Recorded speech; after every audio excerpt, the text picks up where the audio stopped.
I'd like to just hear from young people. How are you feeling? Race relations on campuses.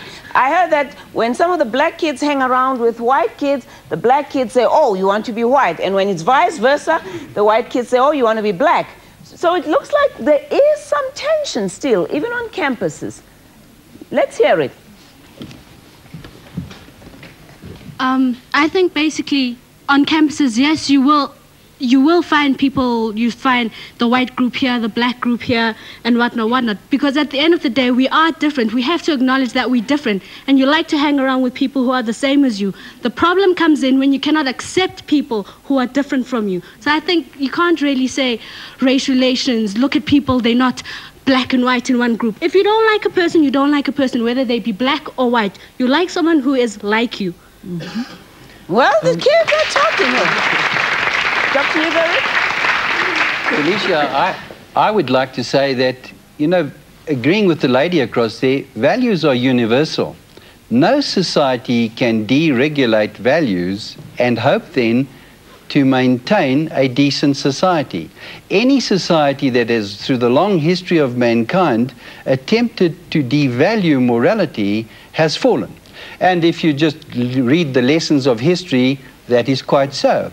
And the difference between, for example, our black South Africans and our white South Africans is not really, the differences are superficial. Underneath it all are the common values of all society, or the common values of all mankind. In other words, those things that come about from natural law and from reason that make us live in a society, helping each other, loving one another, and regulating that society in a way that civilization can be maintained.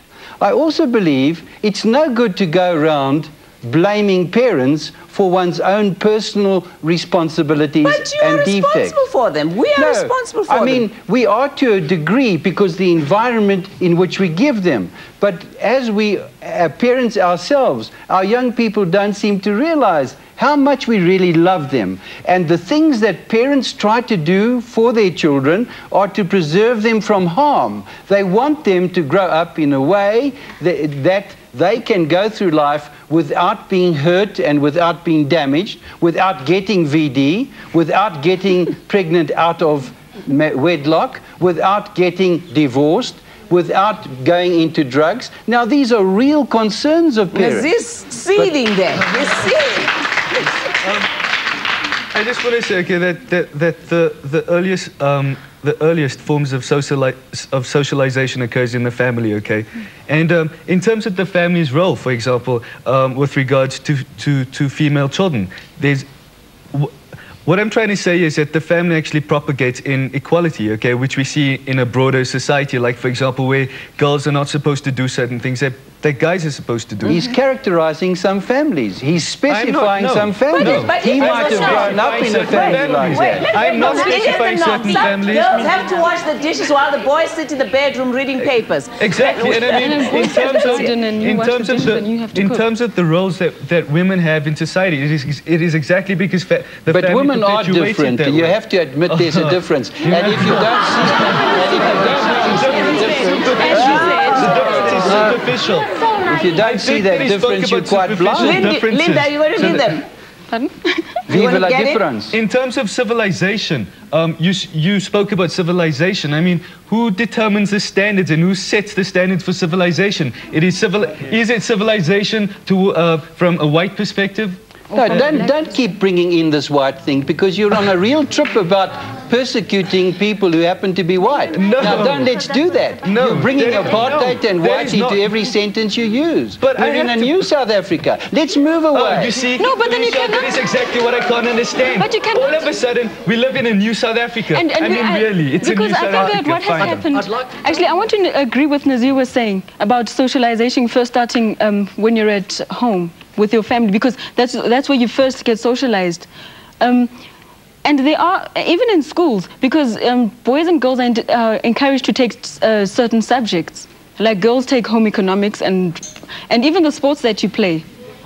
The girls play netball and you name it, and the boys play rugby. Do you really want them to play rugby, the girls? Yeah, because I yes. Okay, let's hear I mean, I don't see any anything wrong with it. Would they be able to Girls want to compete play with the rugby? boys? No, it's not about being able to compete But with that's a them. rough game. Because I used to play soccer.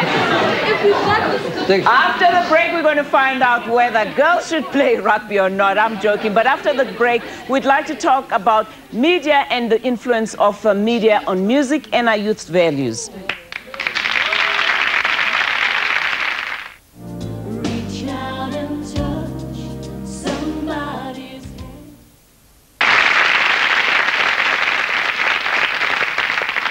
Studies indicate that the media plays an important role in young people, especially radio and television. What influences are we getting from them? The country has more than 12 million people aged between ages 13 and 25 years.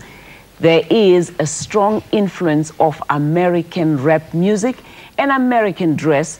Even accents have changed to African American accents. Are we losing identity? Yeah. So you say what has changed? I say morals have not changed. Times has changed. In our parents' time, you never used to get 10-year-olds coming home telling you about sex. But today, you get your 10-year-old brothers who know more about what your parents know. So times have changed, not morals. Sound We like- have our morals. What do you think? Let's hear from you young people here. Okay. With time comes change, and this time has brought us media today. We have rap in this country. It's here, we are listening to it. And to bring the parents and the children together, let us listen to our rap. But the rap is vulgar. Let us listen to it. We have the rights of choice. But let's us as children try and bring in our parents' values such as respect. Let us use it correctly, and then we'll see that it will compromise. You heard your mother. Let's hear. Do you agree with what your mother was saying? Well, partly. First of all, I think why parents, their children don't listen to them. No, I never. What I'm saying is parents need to teach instead of discipline.